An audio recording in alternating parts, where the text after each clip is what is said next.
Glórias a Deus, meus irmãos, a paz do Senhor Jesus. Aqui quem vos fala é o evangelista Lucas Cruz, da Assembleia de Deus da Missão em Jardim dos Reis. Estamos iniciando mais uma EB Online, Escola Bíblica Online, onde nesse período de quarentena nós temos como objetivo e como intuito fazer com que você não perca a Escola Bíblica Dominical. Como vocês perceberam aí, eu comecei um revezamento com o diácono Douglas Fernandes e ele está nos ajudando aí nessa empreitada de levar até você a palavra do nosso Senhor e Salvador Jesus Cristo. Na última lição ele que falou, né? E agora a gente vai seguir esse modelo, né, de revezamento. É interessante que você também tenha um outro posicionamento, uma outra forma de falar e um entendimento mais bacana da aula e da escola bíblica, como normalmente é feito nas lições em classe, né, na igreja. Normalmente alguns professores acabam se revezando. Hoje nós estaremos dando continuidade, né, estamos estudando nas revistas da CPAD com o tema A Igreja Eleita, remida pelo sangue de Cristo e selada com o Espírito Santo da promessa. Nesta oportunidade nós estaremos estudando a lição de número 3, que tem como tema eleição e predestinação. Tema importantíssimo para as nossas vidas, tema que muitas das vezes acaba gerando um grande debate, mas quando se trata de Assembleia de Deus, espera-se que os seus membros, inclusive, na verdade,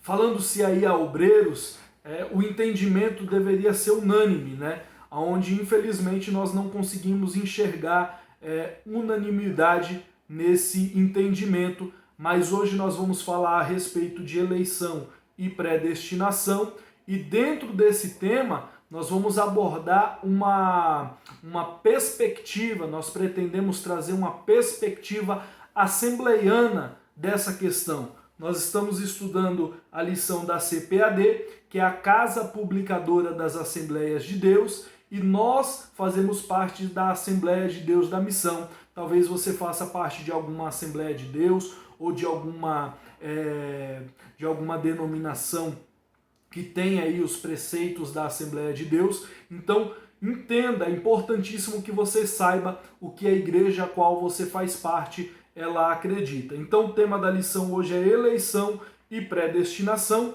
O nosso texto áureo diz assim: como também nos elegeu nele antes da fundação do mundo, para que fôssemos santos e irrepreensíveis diante dele em amor, e nos predestinou para filhos de adoção por Jesus Cristo, para si mesmo, segundo o beneplácito de sua vontade. Efésios capítulo 1, versículo do 4 ao 5. A nossa verdade prática diz: segundo a sua presciência, Deus elegeu e predestinou para a salvação os que creriam e perseverariam na fé em Cristo Jesus. Então, como eu já falei, nós vamos estudar a questão da eleição e da predestinação em cima de um contexto assembleiano.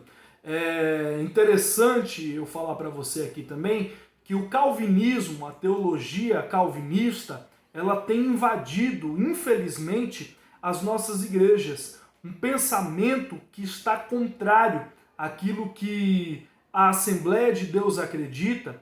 E nós, como servos de Deus, e principalmente você, obreiro, precisa ter essa concepção de o que a igreja que você faz parte ela acredita, para que você não entre por um caminho que não é aquilo que a Assembleia de Deus, desde os primórdios, desde Daniel Berg, desde Gunnar Wingre, eles acreditam, e isso se estendeu. Então é importante que nós entendamos aquilo que a Assembleia de Deus, ela, como instituição religiosa, ela acredita, e nós devemos entender aquilo que a Assembleia de Deus nos traz, e se nós nos enquadramos a isso, né, que nós venhamos seguir dessa forma. Se você acha que a teologia calvinista ela é melhor do que aquilo que você tem aprendido na Assembleia de Deus, Então, infelizmente, você está desenquadrado daquilo que a palavra de Deus ela nos diz. Eu separei aqui para os irmãos alguns pontos de debate, os principais pontos, na verdade, aí do calvinismo. A nossa lição ela vai trazer um olhar em cima daquilo que a Assembleia de Deus ela acredita, mas como eu sei que existe um grande debate nesse sentido dentro das igrejas, muitas pessoas, muitos obreiros discorrendo em cima desse assunto, eu pretendo trazer para você aí uma visão do calvinismo, e aí depois a gente já entra na lição e começa a discorrer em cima disso, amém? Então assim, eu separei alguns pontos aqui, para ser mais exato, 7 pontos, os principais pontos do calvinismo, e aí eu quero trazer para você o que a Bíblia fala a respeito, né? Então assim, fique com o que a Bíblia diz, com o que a Bíblia fala. Então eu vou trazer os pontos do que o calvinismo acredita, os principais pontos, e discorrer aqui de forma bem sucinta, porque nós não temos muito tempo, mas só para que você entenda. Primeiro ponto não, né? Mas antes da gente começar, só para que você entenda que o calvinismo ele não surgiu em João Calvino, né? Na verdade, João Calvino ele foi influenciado por Agostinho, e em cima daquilo que Agostinho ele escreveu, João Calvino ele tomou como base os escritos de Agostinho, e aí a partir daí ele começou a fundamentar a sua doutrina, a sua teologia calvinista, tá? Então só para você ter esse paralelo de início, talvez alguns de vocês não saibam quem é Calvino e quem é Agostinho, mas para aqueles que são mais estudiosos, vamos dizer assim, são mais aplicados nessa questão do entendimento, é importante eu mencionar essas questões. Mas dentro do calvinismo, eu separei aqui alguns pontos, e o primeiro ponto que eles colocam aí como a ideologia deles da teologia é a total depravação. Então eles dizem que não há livre-arbítrio, eles não acreditam no livre-arbítrio, eles não acreditam que o homem, eles acreditam que o homem não tem fé nem consciência para escolher ser de Deus, pertencer a Deus. Esse é um dos pontos que eles acreditam, né? Quando eu vou para a palavra de Deus, e especificamente Josué, no capítulo 24, versículo 15, Josué lhe diz o seguinte, olha só: porém, se vos parece mal aos vossos olhos servir ao Senhor, escolhei hoje a quem sirvais, se aos deuses a quem serviram vossos pais, que estão além do Jordão, ou aos deuses dos amorreus, em cuja terra habitais. Porém, eu e minha casa serviremos ao Senhor. Todo mundo conhece esse texto, principalmente esse final, eu e minha casa serviremos ao Senhor. Mas quando nós lemos esse versículo, nós vemos que Josué ele expõe uma condição. Então, Josué ele vai falar assim, ó, até hoje nós estamos aqui nas terras dos amorreus, e alguns de vocês servem a esses deuses estranhos, que não é o Deus verdadeiro, o Deus que tirou nossos pais da terra do Egito. Então, escolha hoje o que você quer servir, se é os deuses dos amorreus ou se é o Deus verdadeiro.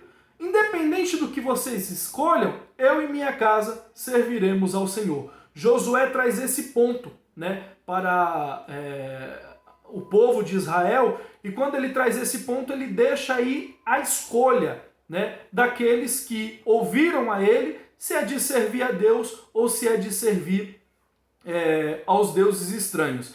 Então, aqui diz assim, ó, a total depravação e que não há livre-arbítrio. Aqui eu vejo claramente o livre-arbítrio acontecendo, né? Josué deixando bem claro, vocês têm o direito de escolha, ou sirvam a Deus ou sirvam aos deuses estranhos. Porém, eu e minha casa serviremos ao Senhor. Vamos ver o que Paulo diz a respeito do assunto. E nós vamos ler 1 Coríntios capítulo 1, o versículo 21, que está escrito da seguinte forma. Versículo 16, 17 e 18. Porque Deus...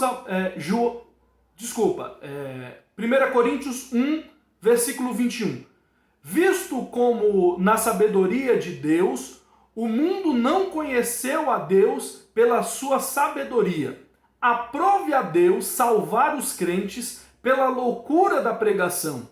Então aqui nós temos Paulo falando aos Coríntios o seguinte, aprove a Deus salvar os crentes, ou seja, Deus, ele pode salvar o crente, ou seja, aquele que crê, crente significa aquele que crê. Então, aprove a Deus salvar os crentes pela loucura da pregação. Então acontece da seguinte forma, olha só, a pregação ela é feita, alguém prega, alguém fala de Jesus, e aí quando você ouve e você crê, Deus ele tem aí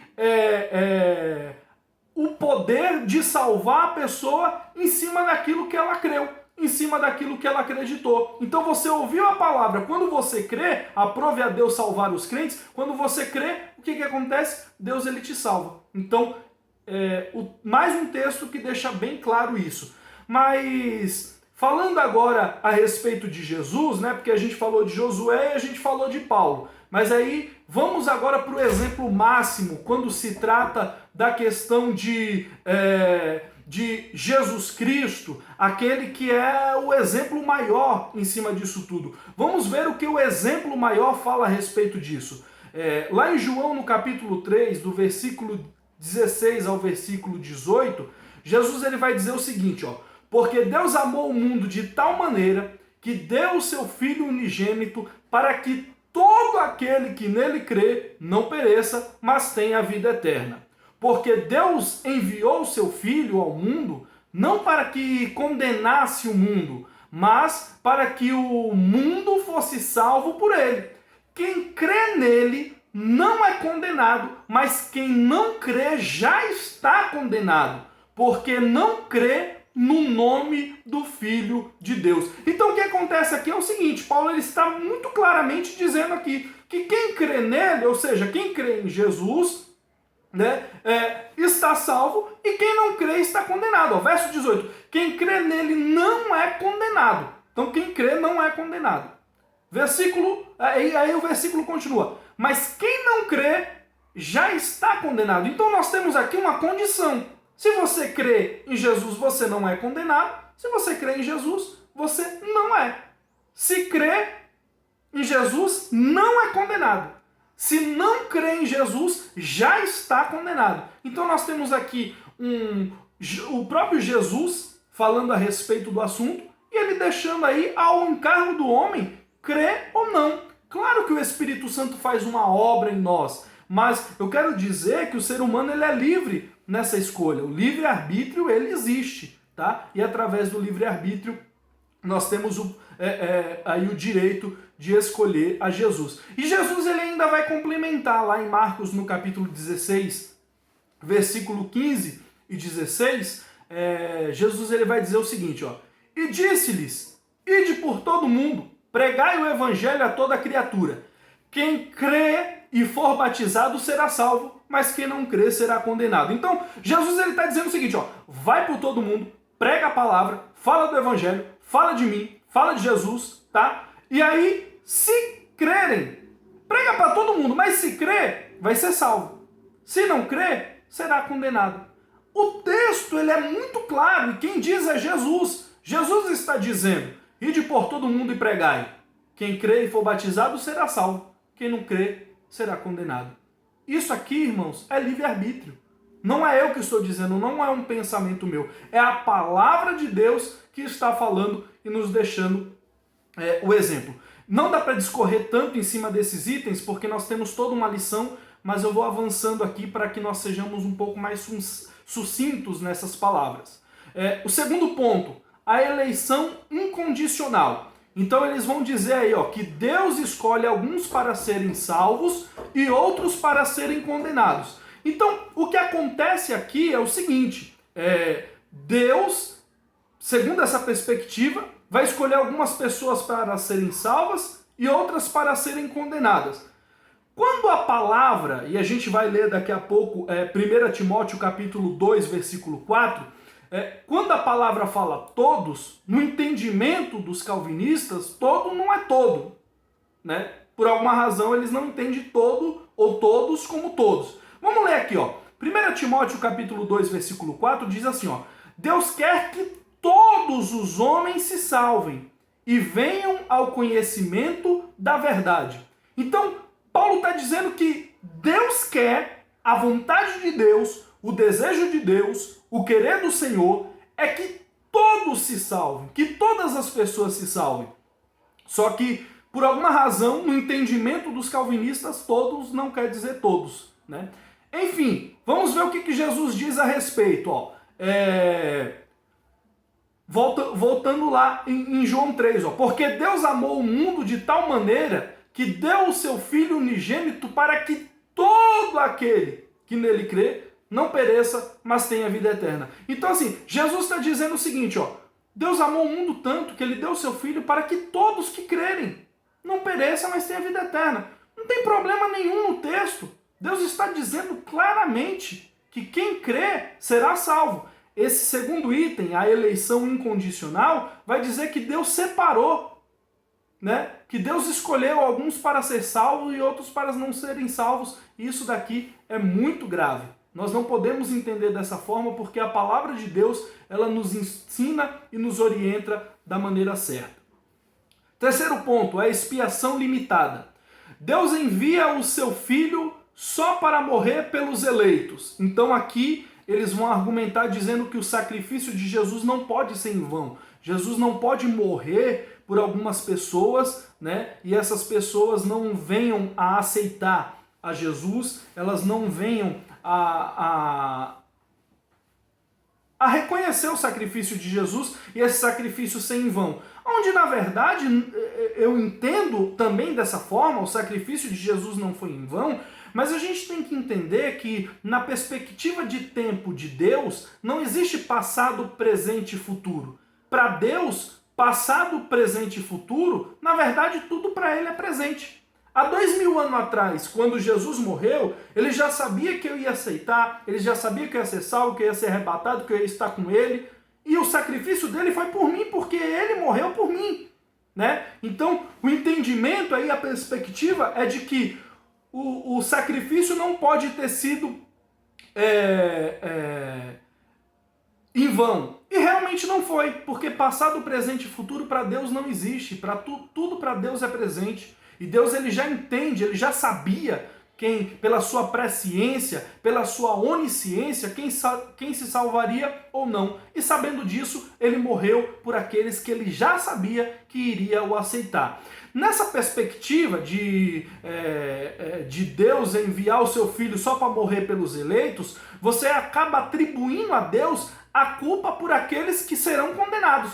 Então, por exemplo, se Deus escolheu alguns para ser salvo e outros para serem condenados, aqueles que forem condenados, a culpa não é dele, a culpa é de Deus, né? Então, dentro dessa perspectiva, a culpa do ser humano ser condenado passa-se a ser de Deus, onde na verdade não é. Então, como Deus ele é culpado pela condenação, sendo que ele quer que todos se salvem? Nós vimos o texto, Paulo dizendo que Deus quer que todos se salvem. E como que eu vou atribuir a Deus a culpa de pessoas não serem salvas? Isso é incoerente. A palavra de Deus nos mostra que isso é incoerente. Quarto ponto, a graça irresistível. Os eleitos não podem resistir à oferta da graça. Então, esse é mais um ponto que o calvinismo vai dizer que quando se é pregado, os eleitos ele não resistem, né, à graça e eles aceitam.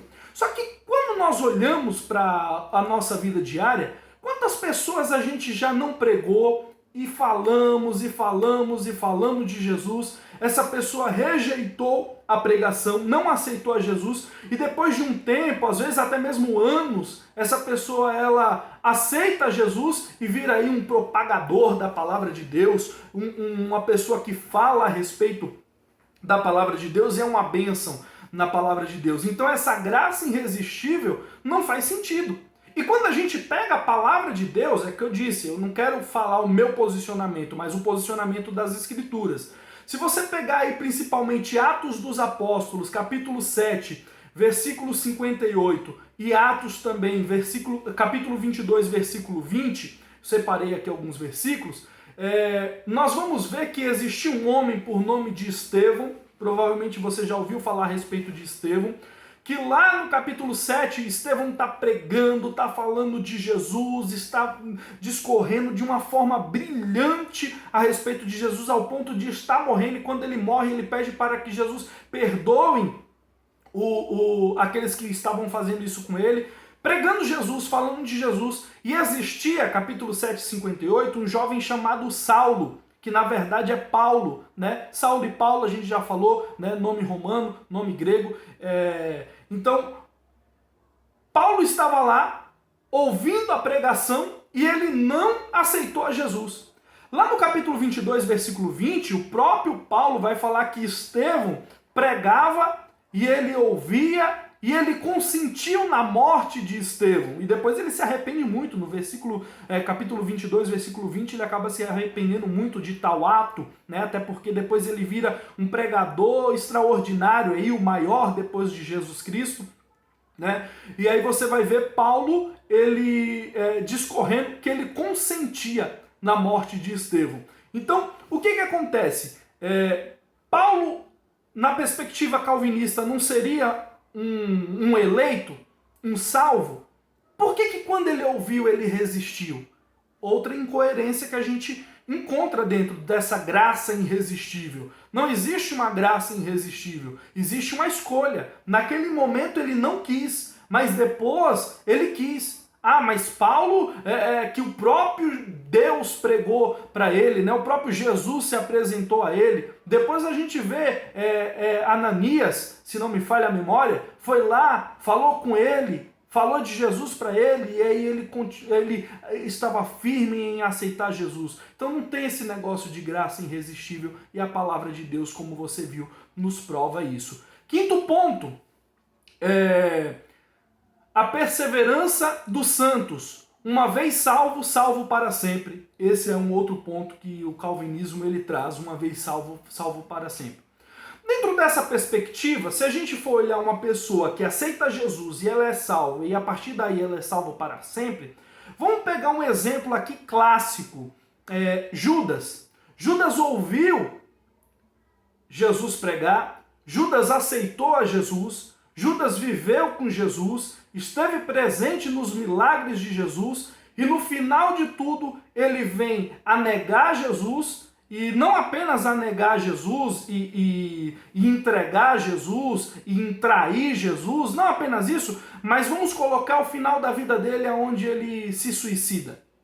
Nós temos aqui um ponto onde Judas ele se suicida, e quando ele se suicida ele tem direito à salvação? Não. A própria palavra de Deus diz que não tem direito à salvação. Então, assim, uma pessoa que foi salva, aparentemente, porque o próprio Jesus, o maior pregador, irmãos, de todos os tempos, pregou para ele e ele aceitou. Só que no final da sua vida, você viu que ele parou, que ele não foi até o fim, que ele não progrediu, que ele não continuou na perspectiva de servir ao Senhor. Então, você vê que ele para por aí, né? Mas vamos ver o que Jesus diz a respeito dessa questão de uma vez salvo, salvo para sempre, tá? Mateus capítulo 24, versículo 12 e 13 diz assim: E por se multiplicar a iniquidade, o amor de muitos esfriará, mas aquele que perseverar até o fim será salvo. Então, quando nós falamos a respeito de salvação, nós estamos falando a respeito de insistência, de ir até o fim. Essas palavras quem falou não foi eu. Essas palavras foi Jesus Cristo. Então, devemos ir até o fim, fazendo a vontade, o querer do Senhor, diante da graça de Deus, buscando de Deus firmamento e ser fiel até a morte. A palavra diz ser fiel até a morte e dar-te a coroa da vida. Não dá para ser fiel só 10%, 50%, 70%. Tem que ser até a morte, tem que ser até o fim. Sexto ponto, não há batismo no Espírito Santo com evidência de falar em línguas. E só na época dos apóstolos que isso acontecia. Isso é o que eles acreditam. Mas nós, assembleianos, não somente acreditamos, mas nós também entendemos que o batismo com o Espírito Santo existe, com evidência em falar em línguas, haja vista que Jesus ele vai dizer o seguinte, Marcos capítulo 16, versículo 17. E estes sinais seguirão aos que crerem, em meu nome expulsarão os demônios, falarão novas línguas. Jesus está dizendo isso. E ele diz algo muito importante, ele diz assim, ó, os sinais seguirão aos que creem. Irmãos, eu creio até o tutano. Eu creio. Se eles não têm crença para poder acreditar que o batismo com o Espírito Santo existe e ele está na atualidade, irmãos, não é problema nosso. Mas nós acreditamos, não apenas acreditamos, como nós provamos do batismo, e algo muito importante deve estar dentro de você, é o renovo com o Espírito Santo. Nós precisamos ser diariamente, cotidianamente renovados pelo Espírito Santo, né? E posteriormente ainda, Jesus Cristo ele vai confirmar, né, em Atos capítulo 1, versículo 5, dizendo que derramaria do Espírito Santo, e ele vai deixar sinais, está lá em Atos 2, 4, Atos 10, 44 até o 46, Atos 19, do 1 ao 7, você vê Deus deixando sinais e ele ratificando esses sinais, tá? Então, na perspectiva calvinista, não existe batismo com o Espírito Santo na atualidade, mas na nossa perspectiva nós acreditamos, não apenas acreditamos, mas nós provamos desse batismo com o Espírito Santo e desse falar em línguas. Se você ainda não provou de tal coisa, irmão, busca, vai para a oração. A letra é muito bom, nós precisamos estudar, nós precisamos entender, mas vai para a oração, vai para o jejum, vai para a busca. Você, crente, precisa ser cheio do Espírito Santo. Aqui nós vimos a igreja eleita, remida pelo sangue de Cristo e selada com o Espírito Santo. Quer ser salvo? Você precisa ser selado. Selado através do quê? Através do Espírito Santo. O ponto 7, para a gente encerrar aqui, eles dizem que não há mais dons do Espírito Santo, só na época dos apóstolos também. Isso daqui é um complemento do que a gente viu no ponto 6, o ponto anterior. Em 1 Coríntios, no capítulo 12, do 1 ao 12, Paulo ele vai falar acerca dos dons do Espírito Santo.